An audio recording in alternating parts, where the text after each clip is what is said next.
Halo semua, perkenalkan, saya Maria Crescenti Cunialowa, mahasiswa Stikom UI Lindo Kupang dengan NIM 22120054. Di video kali ini saya akan membahas soal UTS, mata kuliah Algoritma dan Pemrograman 1. Kita langsung lanjut di nomor 1 ya. Nomor 1 soalnya, jelaskan syarat-syarat penamaan sebuah variabel. Jadi,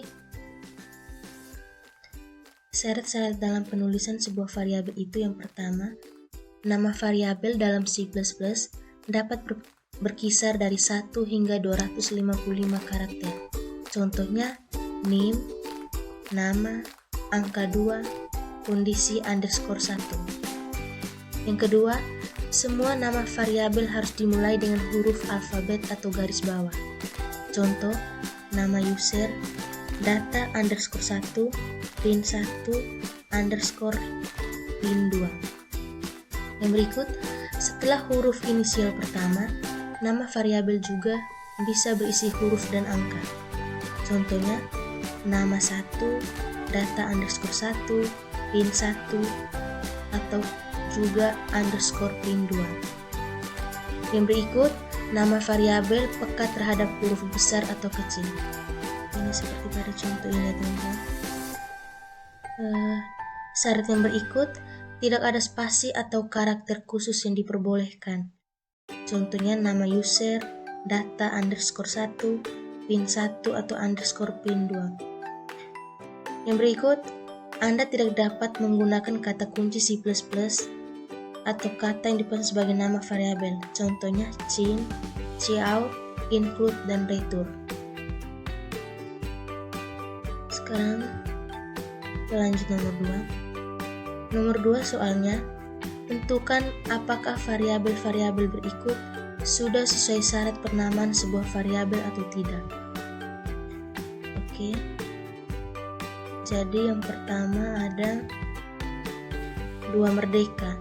2 merdeka itu tidak sesuai dengan syarat penamaan variabel. B itu merdeka jaya. Merdeka jaya juga tidak sesuai dengan syarat penamaan sebuah variabel. C, merdeka 2, iya.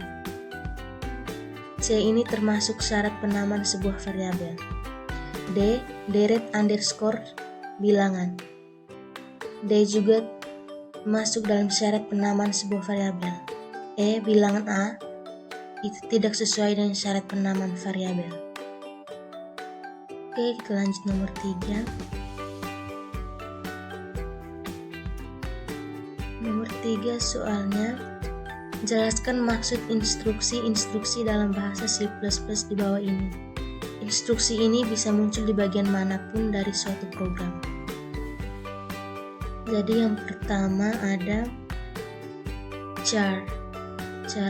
Char itu merupakan sebuah tipe data dalam bahasa C++ yang digunakan untuk menampung satu digit karakter, entah itu berupa huruf maupun angka. Variabel yang didefinisikan untuk menampung tipe data char butuh 1 byte memori. Secara teknis, char ini dikodekan dari charset ASCII. Yang kedua itu ada hashtag define P3,14. Hashtag define ini merupakan sebuah konstanta yang dapat bernilai integer, pecahan, karakter, dan string. Pendeklarasian konstanta dapat dilakukan dengan 2 cara. A itu menggunakan hashtag define, misalnya pada soal ini. Deklarasi konstanta dengan cara ini lebih gampang dilakukan karena akan menyertakan hashtag define sebagai praprosesor direktif, dan sintaknya diletakkan bersama-sama dengan pernyataan hashtag include di atas main. Format penulisannya adalah hashtag define, mengenal nilai contoh penggunaan. Yang berikut C-nya itu ada if nilai lebih dari 976, cout-nya lulus, else cout tidak lulus.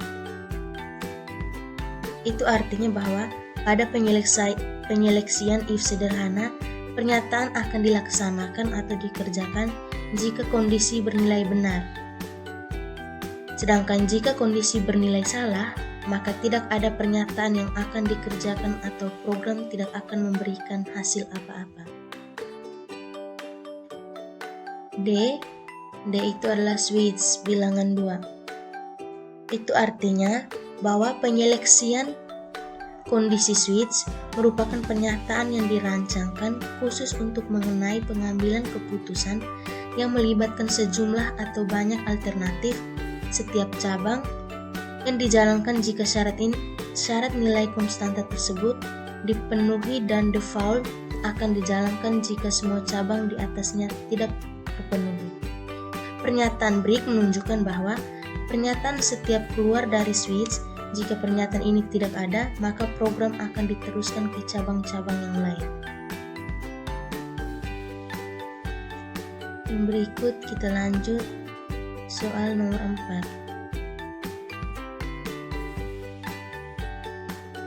Soal nomor 4 ini, buatlah algoritma untuk melakukan penyeleksian lulus atau tidaknya seorang mahasiswa dengan ketentuan sebagai berikut. Jadi pada soal nomor 4 ini kita menggunakan program C++ ya. Jadi ini saya sudah mengetik programnya. Int nilai, cout-nya masukkan nilai, cin nilai, if nilai lebih dari 976, cout-nya lulus. Else-nya cout tidak lulus. Jadi coba kita jalankan programnya terlebih dahulu. Coba kita masukkan nilai yang lebih dari 76.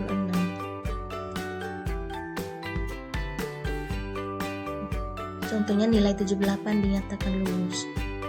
Coba kita masukkan contoh nilai yang kurang dari 76. Dinyatakan tidak lulus. Oke, jadi ini nomor 4-nya. Ini hasil outputnya. Sekarang kita lanjut nomor 5. Nomor 5 ini disuruh untuk buatlah algoritma dengan notasi pseudocode dan flowchart untuk memecahkan masalah berikut. Jadi nomor 5 itu yang pertama, menghitung volume kerucut. Yang pertama itu menghitung volume kerucut dengan notasi pseudocode dan flowchart.